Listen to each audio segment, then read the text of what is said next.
Hola amado, Dios te bendiga, buen día. Qué bueno saludarte en este momento. Deseo grandes bendiciones para tu vida. Hoy quiero invitarte a estudiar la palabra del Señor. Nos corresponde leer el capítulo 4 del libro de Lamentaciones. En este capítulo vemos la degradación de Sión, como esta nación, que era una nación que Dios bendecía y a la cual Dios quería exaltar y levantar por encima de todas las demás naciones, pero cayó bajo por sus líderes. Ellos se dedicaron a rechazar los mensajes de Dios, a atacar a Jeremías, el profeta de Dios, y por esta causa llegó la destrucción al pueblo. Es importante, querido hermano, que tú leas este capítulo, que tú puedas reflexionar en tu vida y entonces puedas llegar a tomar decisiones trascendentales por Cristo Jesús. No podemos seguir despreciando el mensaje de Dios. El mensaje de Dios es claro. Él nos quiere salvar, pero tú y yo debemos estar sometidos a su voluntad. Dice el versículo 1, Lamentaciones 4. ¿Cómo se ha engrandecido el oro? Como el buen oro ha perdido su brillo. Las piedras del santuario están esparcidas por las encrucijadas de todas las calles.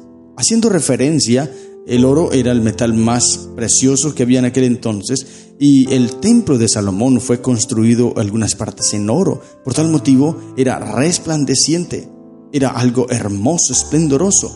De hecho, cuando termina la deportación, cuando termina el cautiverio, más bien 70 años después, que se volvió a reconstruir el santuario, cuando quedó terminado, 408 a.C., este santuario, algunos que estaban antes en el antiguo santuario, el que habían conocido el templo de Salomón, lloraron de dolor porque veían el nuevo que se había hecho.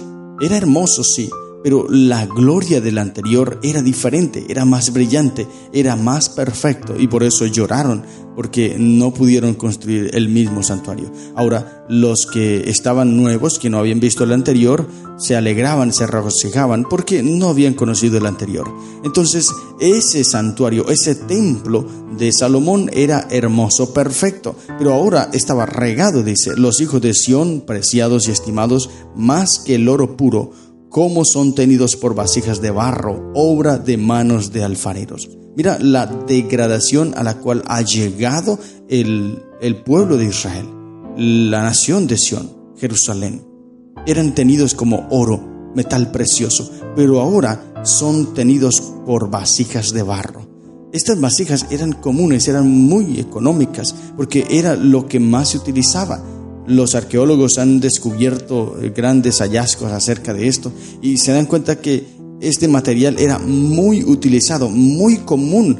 Y mira lo que sucede aquí. La nación de Jerusalén, de ser tenida como una nación de oro, o sea, una nación importante, el metal importante, ahora son tenidos como vasijas de barro. La degradación es tremenda, impresionante. Aún los chacales dan la teta y amamantan a sus cachorros. La hija de mi pueblo es cruel como los avestruces en el desierto. La lengua del niño de pecho se pegó a su paladar por la sed. Los pequeñuelos pidieron pan y no hubo quien se lo repartiese. Versículo 5. Los que comían delicadamente fueron asolados en las calles. Los que criaron entre púrpura se abrazaron a los estercoleros. Porque se aumentó la iniquidad de la hija de mi pueblo más que el pecado de Sodoma, que fue destruida en un momento, sin que acamparan contra ella compañías. Tremendo, esto es triste. La nación cayó más bajo que Sodoma. Sus nobles fueron más puros que la nieve, más blancos que la leche. Más rubios eran sus cuerpos que el coral, su talle más hermoso que el zafiro, oscuro más que la negrura es su aspecto. No los conocen por las calles, su piel está pegada a sus huesos, seca como un palo. Más dichosos fueron los muertos a espada que los muertos por el hambre, porque estos murieron poco a poco por falta de los frutos de la tierra. Las manos de las mujeres piadosas cocieron a sus hijos propios hijos les sirvieron de comida en el día del quebrantamiento de la hija de mi pueblo. Triste es todo esto que se registra a ti, todo esto que se relata en este capítulo. Es triste, querido hermano, una condición deplorable, una condición demasiado terrible para la nación. Ahora, esto de las madres que se comen a sus hijos se cumple más exactamente en el año 70 después de Cristo, cuando el templo es destruido definitivamente, por completo es destruido y no se vuelve a reconstruir. Allí las madres cocen a sus hijos y se los comen. Es terrible. La acechanza del enemigo es firme, es fuerte. El pueblo está totalmente abandonado. Dios ha retirado su presencia de él y quedó a merced del enemigo, y la destrucción es cruel. Cumplió Jehová, dice el versículo 11. Cumplió Jehová su enojo, derramó el ardor de su ira y encendió en Sión fuego que consumió hasta sus cimientos. Nunca los reyes de la tierra, ni todos los que habitan en el mundo, creyeron que el enemigo y el adversario entrara por las puertas de Jerusalén. Ellos estaban seguros en que los muros de Jerusalén los protegerían. Estaban confiados, tranquilos, se sentían protegidos, poderosos. Pero mira lo que dice el versículo 13, porque allí está el motivo por el cual el pueblo es destruido. Es por causa de los pecados de sus profetas y las maldades de sus sacerdotes, quienes derramaron en medio de ella la sangre de los justos.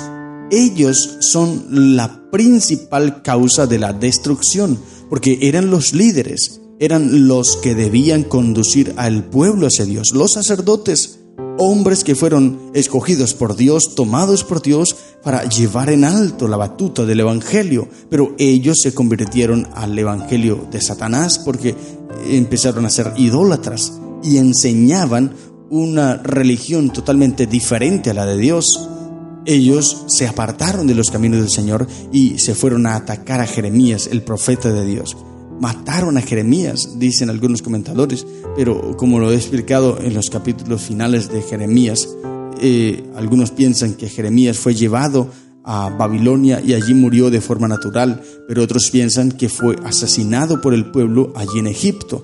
No se sabe con certeza. Lo cierto es que estos hombres, sacerdotes y líderes espirituales del pueblo, torturaron de forma cruel a Jeremías. Esto sí es cierto. Lo golpearon, lo azotaron, lo arrojaron en una cisterna, lo metieron muchas veces preso. Todo esto por causa del evangelio, Jeremías predicando, y ahora ellos se rebelaron y entonces por causa de esos pecados, esta maldad, o más bien la destrucción, llega sobre la nación. Titubearon como ciegos en las calles, fueron contaminados con sangre, de modo que no pudiesen tocarse sus vestiduras. Apartaos, dice el versículo 15, inmundos, les gritaban, apartaos, apartaos, no toquéis. Huyeron y fueron dispersados. Se dijo entre las naciones, nunca más morarán aquí. La ira de Jehová los apartó, no los mirará más. No respetaron la presencia de los sacerdotes, ni tuvieron compasión de los viejos. Aún han desfallecido nuestros ojos, esperando en vano nuestro socorro. En nuestra esperanza aguardamos a una nación que no puede salvar. Cazaron nuestros pasos para que no anduviésemos por nuestras calles. Se acercó nuestro fin, se cumplieron nuestros días, porque llegó nuestro fin. Ligeros fueron nuestros perseguidores más que las águilas del cielo. Sobre los montes nos persiguieron, en el desierto nos pusieron emboscadas. El aliento de nuestras vidas, el ungido de Jehová, de quien habíamos dicho, a su sombra tendremos vida entre las naciones, fue apresado en sus brazos. Gózate y alégrate, hija de Edom, la que habitas en tierra de Uz. Aún hasta ti llegará la copa, te embriagarás y vomitarás. Se ha cumplido tu castigo, oh hija de Sión, nunca más te hará llevar cautiva. Castigará tu iniquidad, oh hija de Edom, descubrirás tus pecados. Esta triste historia de la nación. Pero nótese bien, el propósito de Dios no es destruir, no es hacer sufrir a la nación. Nunca ha sido el propósito de Dios que la nación sufriera. Al contrario, Dios envía sus juicios sobre la nación para redimirlos. Este es el propósito de Dios, redimir la nación, que ellos se arrepientan, que ellos se aparten de sus malos caminos. Lamentablemente, la nación de Israel cayó tan bajo, que nunca pudo recuperarse. ¿Por qué? Porque ellos se desviaron, ellos se apartaron. Los propósitos de los juicios de Dios no se cumplieron, porque mira, cuando llega Nabucodonosor y toma cautiva a la nación y se lleva a muchos deportados a Babilonia, deja allí a los más pobres y les pone un rey sobre ellos. Pero este rey es asesinado por uno del pueblo llamado Ismael, y este hombre malo secuestra a los que quedaron y se los lleva.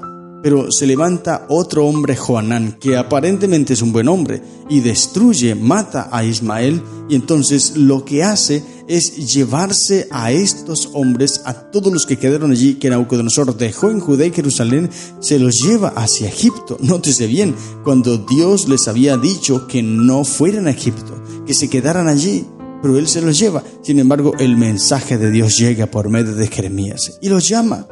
Y ellos, piden un consejo a Dios, piden el consejo de Jeremías. Johanán le dice, háblanos palabra de Jehová, estamos dispuestos a hacer lo que Jehová nos diga, sea lo que sea, nosotros lo haremos, hacen un compromiso, y hasta el momento va bien. Pero cuando Dios les dice, no se vayan a Egipto, quédense aquí, y yo los protegeré, entonces Él dice, y todo el pueblo, los perversos, rebeldes, todos les dicen, no cumpliremos la palabra de Jehová. Nos iremos a Egipto, nos iremos allí y allí estaremos, porque nosotros seguiremos adorando a la Reina del Cielo. Era una rebeldía total, rebeldía abierta hacia Jehová. Y se van a Egipto, se llevan a Jeremías también. Y algunos comentadores creen que allí fue donde mataron a Jeremías, porque Jeremías les siguió predicando acerca de la destrucción que llegaría sobre Egipto y sobre ellos también por haber confiado en Egipto. Pero entonces acaban con la vida de Jeremías y él muere de una forma cruel, apedreado. Lo cierto, querido hermano, es que el pueblo rechazó el mensaje de Dios. El pueblo menospreció a Dios, azotó a Jeremías, golpeó a Jeremías, torturó a Jeremías. Y por eso los propósitos con el juicio de Dios no se pudieron cumplir y la nación desapareció por completo. Cuando Cristo vino a esta tierra, Mateo capítulo 23, en los últimos versículos, Jesús les dice, vuestra casa es dejada desierta. Hoy día, querido hermano, Israel ha perdido todas las oportunidades. Israel perdió los privilegios, pero hoy día está el Israel espiritual. Ya el literal terminó, está el espiritual, tú y yo que hacemos parte del pueblo de Dios. Y debemos cumplir los propósitos del Señor. Debemos arrepentirnos totalmente, someternos a Dios, dejar que Él controle, guíe nuestras vidas y entonces estaremos seguros. No podemos ser como el pueblo de Israel literal, que fue terco, que fue rebelde, que fue egoísta. No, tenemos que ser humildes de corazón, aceptar a Cristo Jesús, buscarlo y seguir por donde Él nos indique. Así que hazlo hoy, querido hermano, y tendrás paz y al final la protección y vida eterna en Cristo Jesús. Estas son las lecciones que encontramos en el capítulo 4 del libro de Lamentaciones. Que el Señor te bendiga. ¡Feliz día!